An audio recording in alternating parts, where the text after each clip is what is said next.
A warm good afternoon to one and all present here. I welcome you all for this virtual extramural lecture series. Today we have Senduran LK of first year ECE to share a few things about Cosmos and its components. So without any further delay, so over to you, Senduran.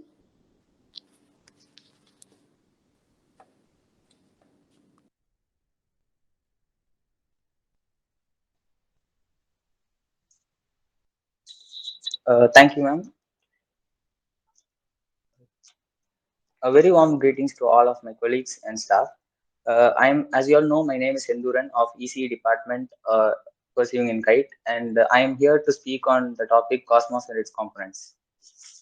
All the material objects around you are composed of submicroscopic units. We call it molecules, and the molecules in turn are composed of individual atoms. So virtually all the atoms you come in contact with through the course of your life, the ones beneath in the ground beneath you, the air you breathe, the food you eat, those make up the living things, including you, have existed for billions of years and were created in places very unlike like our planet.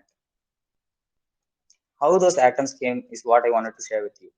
It all started about 14 billion years ago with the event of Big Bang. Uh, According to scientists, what is the real definition for Big Bang is that it is the prevailing cosmological model of explaining the observable universe. And if you ask what is the event, what had happened during the Big Bang, it is none other than it was a point called singularity, which is of high temperature and high density of the cosmological objects which are concentrated at a particular point. And when at a time zero, uh, this singularity point has been this singularity point breaks into and expands into the expanding universe currently. So, with the result of the universe consisting of gas alone, and there were no stars, no planets.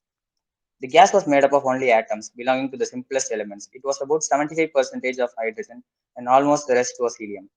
No elements like carbon, oxygen, nitrogen existed, nor iron, nor silver, nor gold existed during that time.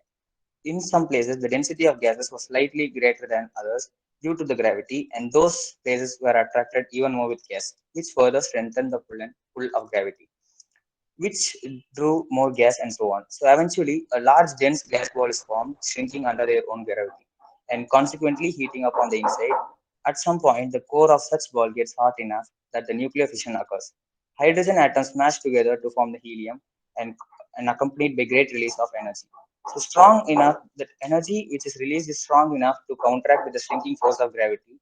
And when the energy pushing out of the fusion reactions matches the gravitational pull of the gas inwards, it forms an equilibrium. So from this, a star is born. Even a sun, it is a star which in which the process of what I explained is undergoing now. So over its lifetime, the fusion reaction in the core of a massive star will produce not only helium but also carbon, oxygen, nitrogen, and all the elements in the periodic table up to iron. But eventually, when the core fuel runs out due to the nuclear fission, a huge powerful explosion will occur, and that state is called supernova.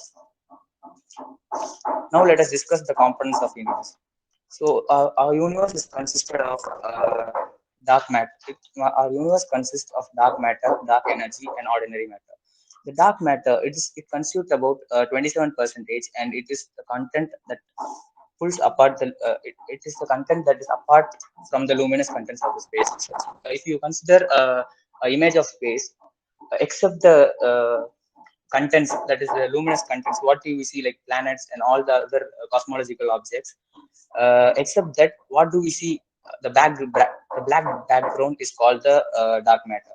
So what is dark energy? It constitutes about 68 percentage of the constituent, and the energy which pulls the things apart is called the dark energy.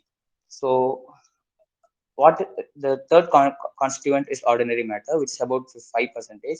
It constitutes about the 4 percentage of this ordinary matter is constituted by hydrogen and helium, and the one and less than 1 percentage of stars and other elements are also less than 1 percentage. We know Big Bang has led to the gas of hydrogen and helium.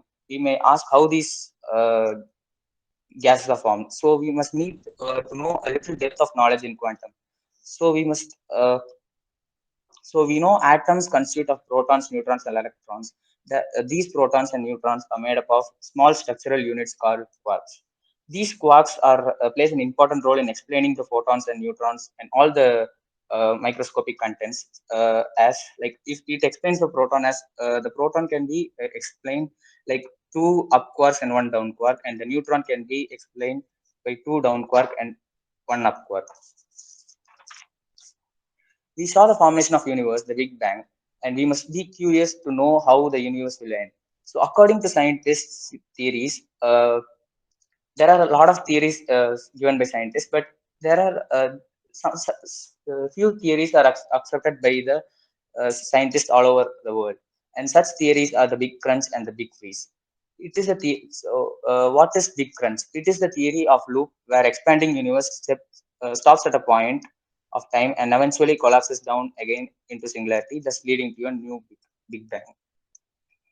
The big freeze is none other than it is the state of expanding universe keeps on expanding itself due to the act of dark energy and leads to the cooling of celestials and thus resulting in infinite expansion of the universe.